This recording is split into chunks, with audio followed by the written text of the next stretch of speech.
अगला सवाल कुछ इस प्रकार से है, उत्पत्ति उसका 3रा अध्याय उसकी 22वीं आयत। आदम भले बुरे का फल खाकर किसके समान हो गया? भाई रोहन बताएं। तो यहाँ पर हम उस वृक्ष की बात कर रहे हैं जो परमेश्वर यहोवा ने अदन की वाटिका में लगाया था। The knowledge of good and evil, जिस वृक्ष के फल से मिल सकती थी। तो ये सवाल का जब मैं जवाब दे रहा हूँ तो उस सवाल को, जो एक बहुत ही ओरिजिनल सवाल है जो हर किसी के मन में आता है और हर कोई शख्स कभी ना कभी पूछता है, वो ये होता है कि अगर परमेश्वर को पता था कि आदम और हवा गुनाह करेंगे तो परमेश्वर ने क्यों वो वृक्ष अदन की वाटिका में लगाया। ये सवाल हर एक व्यक्ति पूछता है और हम बचपन से ये पूछते आए हैं। संडे स्कूल में भी आपने ये सवाल लोगों के सामने रखा होगा। और क्योंकि ये जो भले और बुरे का ज्ञान है जो इस वृक्ष से मिल रहा है, इससे जुड़ा हुआ ये सवाल है, इसलिए मैं इसको एड्रेस करता हुआ चलूँगा और आपके सवाल का जवाब जो है वो देने का प्रयास करूँगा। तो सबसे पहले इस चीज़ का जवाब देते कि परमेश्वर ने भले और बुरे का वृक्ष क्यों लगाया जबकि वो जानता था कि आदम और हवा पाप करेंगे। तो मेरा उत्तर ये है कि क्योंकि परमेश्वर यहोवा जानता था कि आदम और हवा पाप करेंगे, इसलिए उसने इस भले और बुरे के ज्ञान का वृक्ष लगाया। ठीक है, अब देखिए इसके आगे जो भी मैं बात कर रहा हूँ, बहुत सारी चीज़ें ऑफ कोर्स कहीं ना कहीं से इन्फ्लुएंस्ड होंगी, लेकिन एक उत्तर है जो कहीं ना कहीं किसी स्तर पे मैंने अपने ख्यालों के द्वारा डेवलप किया है। तो आप उससे असहमति रख सकते हैं, भाई लोग उससे असहमति रख सकते हैं, पर मैं आपको आपके सामने उस चीज़ का जवाब रखना चाहूँगा। तो जो पॉपुलर विचार है वो ये है कि परमेश्वर ने भले और बुरे के ज्ञान के वृक्ष को वहाँ पर इसलिए रखा क्योंकि ईश्वर चुनाव देना चाहता है आदम और हवा को कि वो ये चुनाव कर सकें कि उन्हें परमेश्वर की आज्ञा के अनुसार चलना है या परमेश्वर की आज्ञा के विरुद्ध चलना है। अगर उनके पास चुनाव होगा ही नहीं तो फिर वो कैसे चुनकर परमेश्वर की आज्ञा में चल सकेंगे। तो क्योंकि उनके पास एक चुनाव होना चाहिए, इसलिए उस वृक्ष को वहाँ पर लगाया गया, जिससे मैं एक तरीके से असहमति नहीं रखता। बिल्कुल ये एक चीज़ हो सकती है, लेकिन आपको और हमको ये समझना बहुत ज़रूरी है कि ये जो भले और बुरे के ज्ञान का जो वृक्ष है ये अपने आप में बुरा नहीं है। मेरे प्रियो, जो कुछ परमेश्वर यहोवा ने बनाया, परमेश्वर यहोवा ने कहा कि वो अच्छा है। ये वृक्ष अपने आप में बुरा नहीं है। आपको पता है कि बुरा क्या था? बुरा था परमेश्वर की आज्ञा को तोड़ना।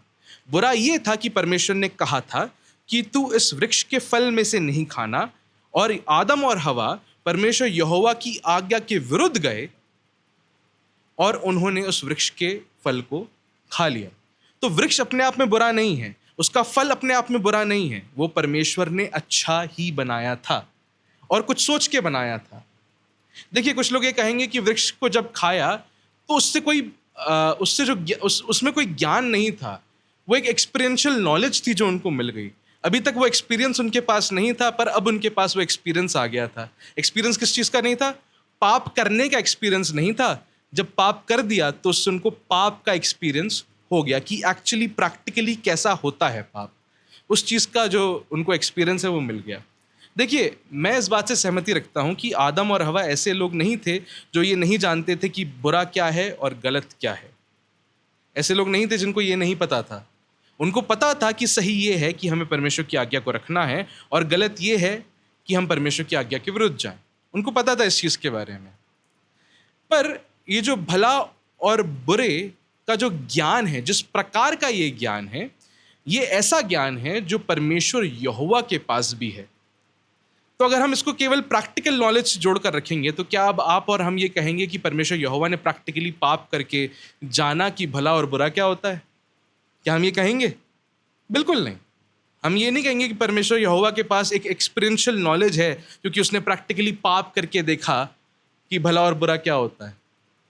पर तब भी वचन ये बताता है कि परमेश्वर यहोवा ने कहा कि अब ये हम में से एक के समान हो गया है भले और बुरे को जानने में। तो जो ज्ञान आदम और हवा को मिला वो ऐसा ज्ञान था जो यहोवा परमेश्वर के पास ऑलरेडी है। तो वो जो ज्ञान मिला है वो अपने आप में बुरा नहीं है, वृक्ष अपने आप में बुरा नहीं है, फल अपने आप में बुरा नहीं है। बुरा क्या था? आज्ञा को तोड़ना। तो अब ये भला और बुरा का ज्ञान किस प्रकार का है?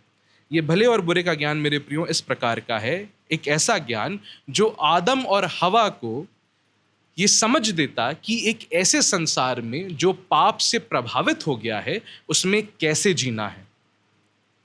आप देख सकते हैं, अगर आप उत्पत्ति उसका 3रा अध्याय पढ़ें, उसकी 25वीं आयत पढ़ें, तो वहां पे लिखा हुआ है, आदम और उसकी पत्नी दोनों नंगे थे पर लज्जाते ना थे।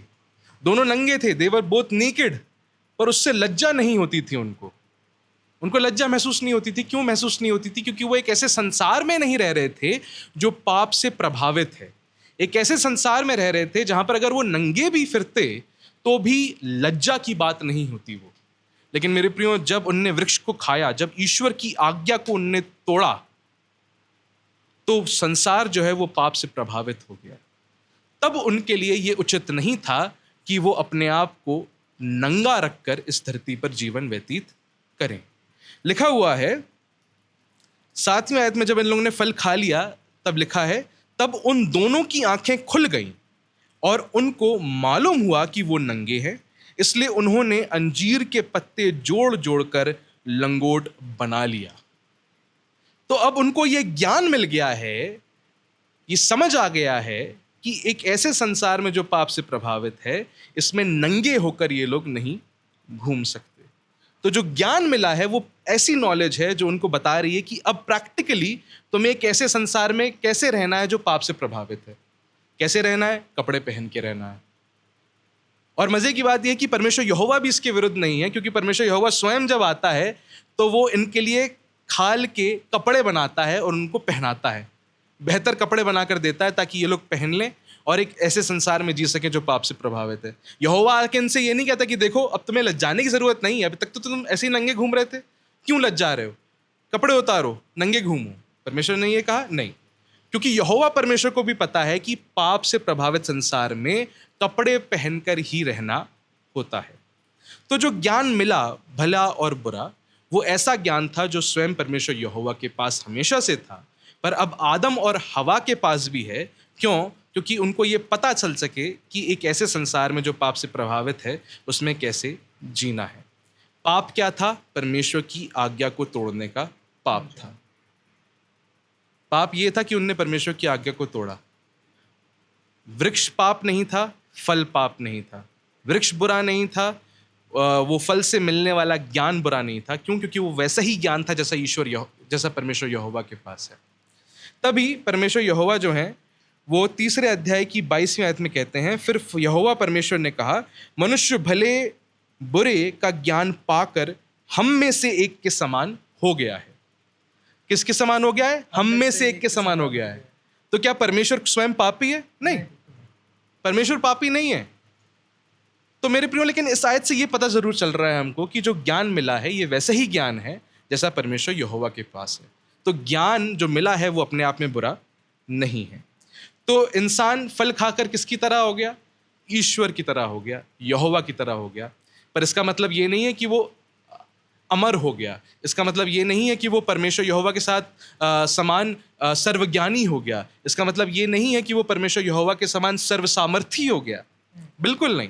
इसका मतलब ये है कि जैसे ईश्वर को पता है कि इस पाप से प्रभावित संसार में कैसे जीना है, क्या भला है क्या बुरा है, उसी तरीके से अब आदम और हवा को भी पता है क्या भला है क्या बुरा है प्रैक्टिकली, और कैसे इस संसार में जो कि पाप से प्रभावित है इन्हें जीना है।